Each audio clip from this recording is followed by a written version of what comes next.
Hello once again to all my friends and subscribers out there, and I'd like to welcome you back to another showcase and review here with the future. And today I am focusing on 4 figures that I have added to the Star Wars Vintage Collection. I have completed waves 1, 2, 4, and 5. I said for a long time I couldn't find any 3 figures, and I could not find any 6 figures hanging that other people had been finding lately. All the series are on card, so as always, all 4 of these figures will be reviewed on card. I also have some comparisons that I want to show, but I want to give a big ups to Madwoba, or Madwaba, I hope I pronounced that right, for hooking me up with the first figure that I'm going to review today, and that is none other than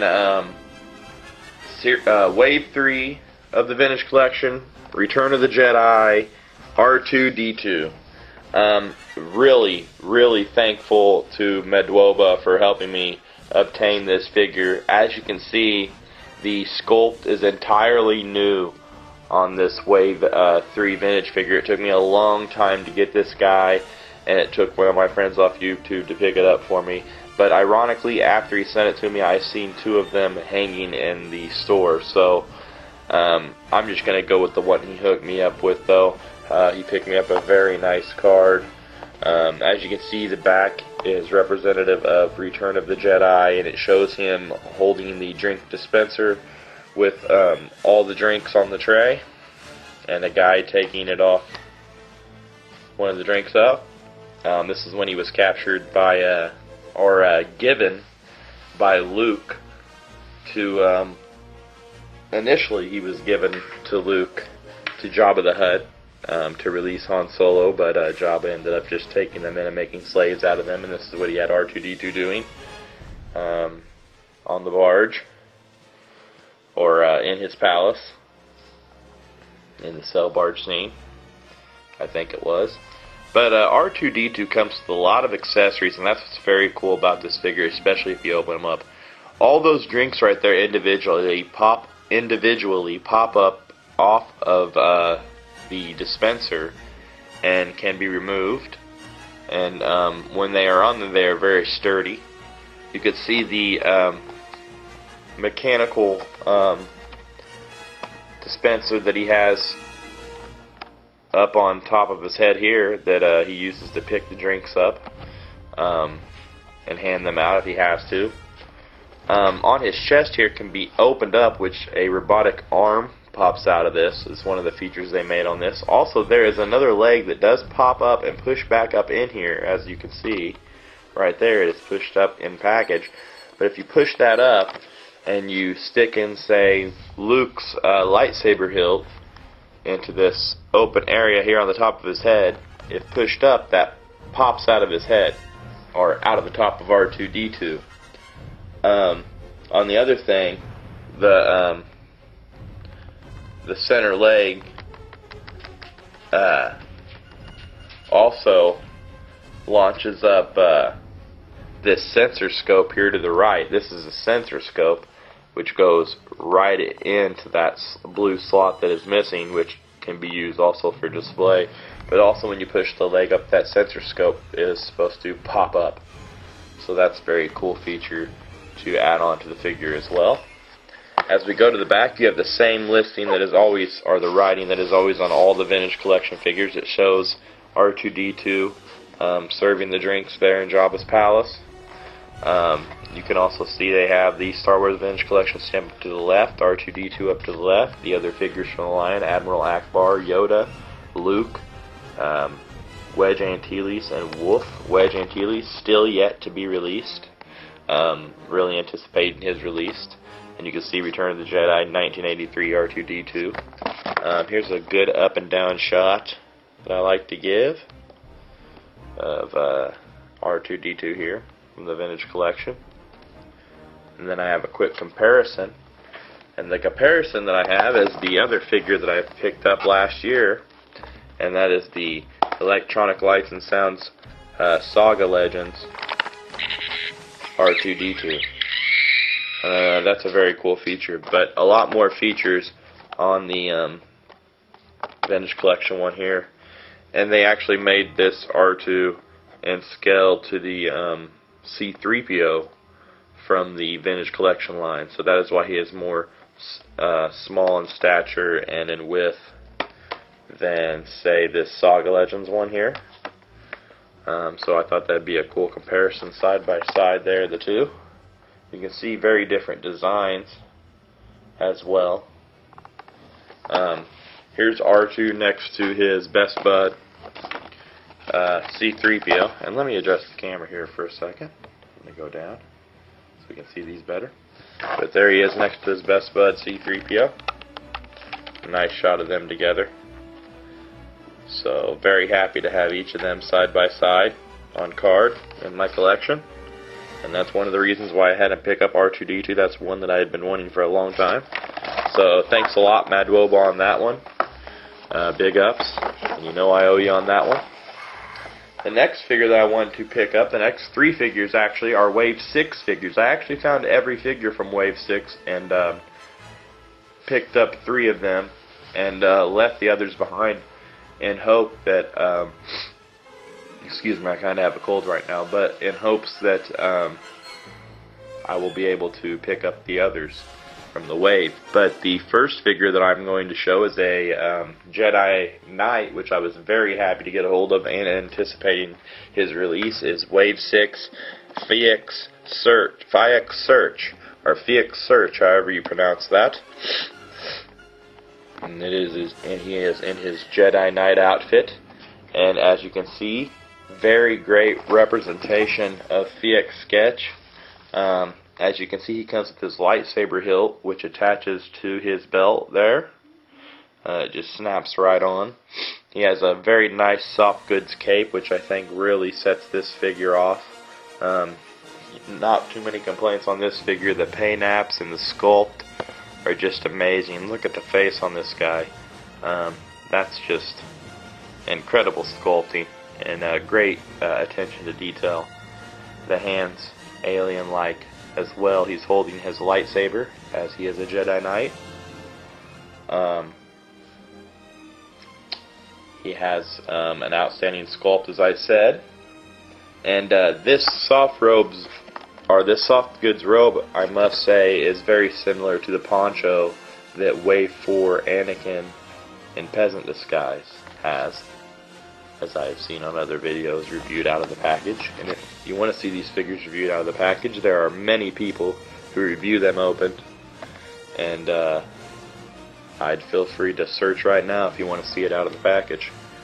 But as we go to the back of the card here, you have, he was called Nikto in the 2002-2004 Attack of the Clones card, and I have no idea why they called him Nikto or Nikto. And it says down there, product shown as a historical depiction only and is not currently available. In case you wondered if that figure was available, but I'm sure you could obtain it on eBay or somewhere like that. The same thing that all the Vintage Collection says, they kept to that. Sirch up on the left. And I may have been saying his name wrong the whole time. Sirch. He's called Nikto though on the package. That's very strange. Clone Trooper, Luke Skywalker from Dagobah Landing, AT-RT Driver, General Lando, and Weequay.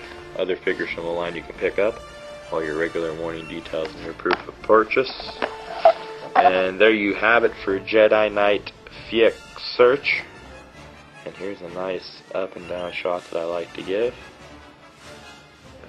Sirch. Very nice figure. Real happy to pick this figure up. He goes right alongside Kit Fisto, Mace Windu, Anakin, Obi, Yoda, all the other Jedi Knights that I picked up from the Vintage Collection so far. So there you have it for Sirch.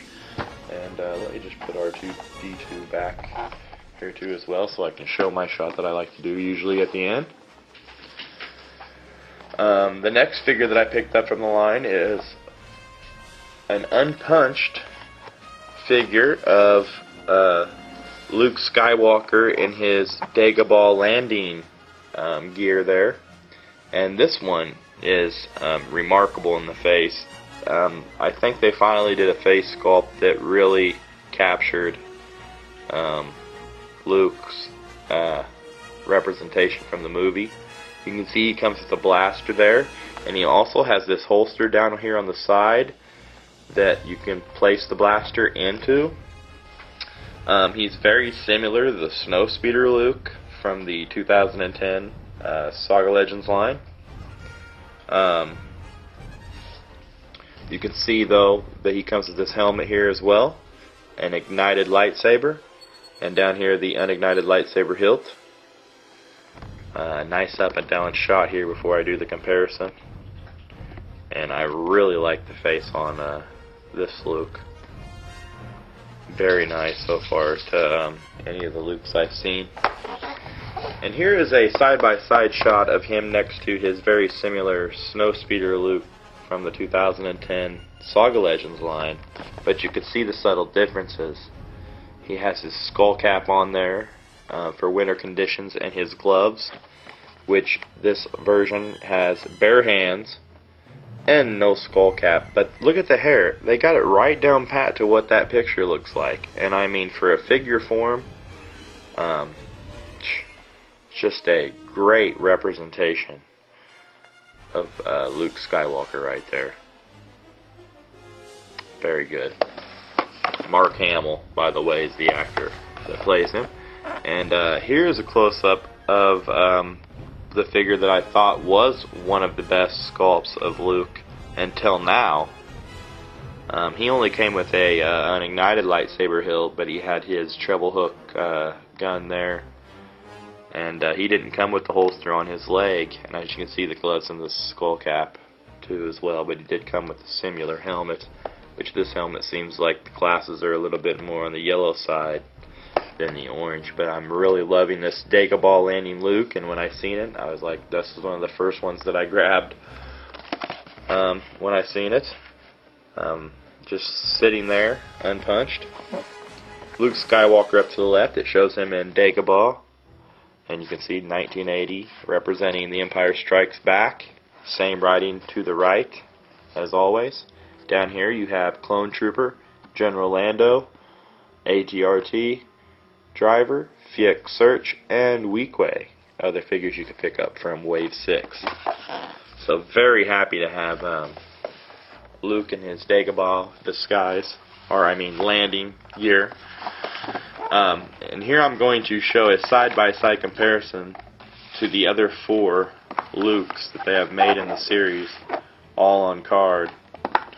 I'm going to pick the camera up on this one, or maybe just I can do it like this. But here you go from his Death Star escape, and you can see the face sculpts are all different. The Bespin Fatigues Luke, where he battled Darth at the end. There is the Jedi Knight outfit Luke from Jabba's palace, and then they made a running change and turned that exact same figure into Endor Capture Luke. And then we come to the Dagobah landing Luke. So all 5 Lukes right there. Very nice to have. And I wanted to show that I do have all the Lukes and a comparison on all the Lukes. I will put all these on a lineup here at the end of the video and show everybody one by one, one last time. But the most anticipated figure that I picked up from this wave that they had, and they only had one left, and I haven't seen one since. I went back or at any other stores, so I was very happy to grab him. And he was an unpunched tab as well. None other than General Lando Calrissian.